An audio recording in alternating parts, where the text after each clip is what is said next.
তারা আমাদেরকে জানিয়েছে এই পৃথিবীতে যদি আমরা ভালো কাজ করি, এক আল্লাহর ইবাদত করি, কারো হক নষ্ট না করি, তাহলে আমরা জান্নাতে যেতে পারবো। জান্নাতের সুসংবাদ তারা দেন।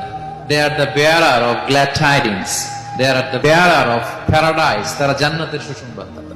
রাসূলদের 2 নাম্বার প্রাইম রেসপন্সিবিলিটি হচ্ছে মুনজিরিন, তারা সতর্ককারী। তারা আমাদেরকে এই মর্মে সতর্ক করেছেন যে পৃথিবীতে যদি আল্লাহর ইবাদত না করে শিরক করো, বেদাআত করো, এই পৃথিবীর বুকে যদি ফাসাদ করো, যদি সীমা লঙ্ঘন করো, যদি অন্যের অধিকার নষ্ট করো, তাহলে তোমাদেরকে জাহান্নামের আযাব ভোগ করতে হবে, ঠিক কিনা? তাহলে 2টা প্রাইম রেসপন্সিবিলিটি। রাসূলরা হচ্ছেন মুবাশশিরিন, সুসংবাদদাতা, জান্নাতের সুসংবাদ দিয়েছেন। তারা ভালো কাজ করলে জান্নাতে যাওয়া যাবে।